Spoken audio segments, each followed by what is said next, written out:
Hi guys, Bob for Bob's Movie Review here, and today I want to review for you a movie I just finished watching called Don't Breathe. If you guys enjoy the video, please leave it a like rating. So before we get into that, I want to thank Hulk Diesel again for helping me design this new shirt. If you guys can see it. Mine came in, and I also got one of these ones too. So I got one of each. This is like a steel blue, I think, and this is like a navy blue one. So I also want to thank all the people who recommended this movie to me. I thought it looked really interesting in the trailers already. A lot of people insisted to me it was really worth checking out. And I feel like this is the first movie I have seen with one of these certified fresh stickers that actually deserved it. It's really kind of unlike any movie I've ever seen. I really can't think of a movie that this kind of copies, or I think it's kind of a pretty original movie. It is rated R, and it has 88 minute runtime. So as you can see in the trailer, it's a group of young adults or teenagers. I would imagine they're 20, around there. They don't have the greatest upbringing, and they're just trying to steal money and all this stuff to just get by, I guess. And they want to move to California and start over because they live in Detroit, and they have this dream to start over. But I guess they don't want to work for it. They want to take the easy way out.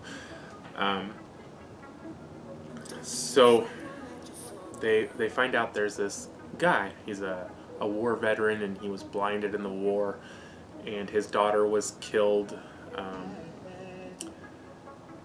She was hit by a car. I don't remember if it was like a drunk driving. I don't know if they said. I can't remember that specifically, but supposedly her family was well off, and they settled out of court or whatever, which kind of doesn't make sense with later, where he basically says she should have went to jail, but she didn't. And I don't even think you can settle out of court on something like that, like on murder. Like they don't just like let you pay them off and then there's no charges. So is that not where the money comes from? Because basically they think he has a lot of money, at least $300,000 or more. Maybe they gave punitive damages. I don't know. I guess now I'm thinking about it, they don't really explain that. How would he get money, but her not go to jail? That would be the only thing. But then they would have to find her guilty, right? Well, I guess they could find her not guilty. I guess that could happen. That must be what happens. Obviously, they don't go into it, but so they're like, "Oh, this is a cakewalk." This guy is in this deserted neighborhood. I don't know if you guys have kind of heard about how there's so many deserted houses and neighborhoods and stuff in Detroit. And he's in this completely deserted neighborhood. They're like, this is going to be easy. Just go in there and get the money and get out. And of course, as these things always go, as soon as they get in there, everything starts going wrong. And this guy, he's kind of he almost seems like an animal at some points, because he doesn't really say much. And he's blind, and he's just sniffing around and whatnot. And they have to try to escape. And all this basically is in the trailer. So, but I will say this: there is a ton of twists in this movie. There's so many twists, and it gets kind of gross at some points. And it just a lot of things happen in this movie that I really wasn't expecting. And I wouldn't really call this movie as much of a horror movie. It's more of suspense. This movie is very suspenseful. Really keeps you on the edge of your seat, trying to guess what's going to happen next. And what I do like, I think the most about this movie is at the end you don't have any questions. You're not, well, except for that whole how would he get paid and her not be guilty type of thing. I think it's possible. I mean, I'm no lawyer, but I think that can happen.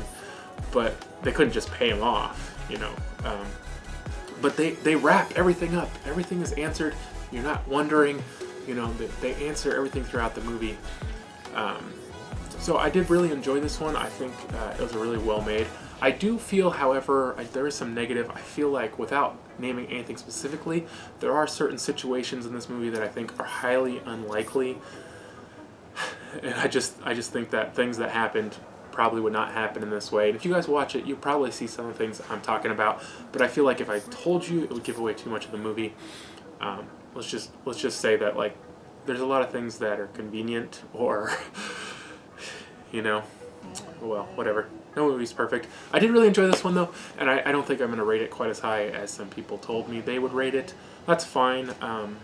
As I always say, you know, I rate a movie on how good it is, not how much I like it. Like, if I think I really like a movie, but I feel like it's missing things, it has things keeping it from, you know, being more enjoyable to a broader audience, I'm not going to just say, oh, you know, I really like this movie, it's a 10. You know, I don't rate every movie a 10. I don't rate any movies a 10.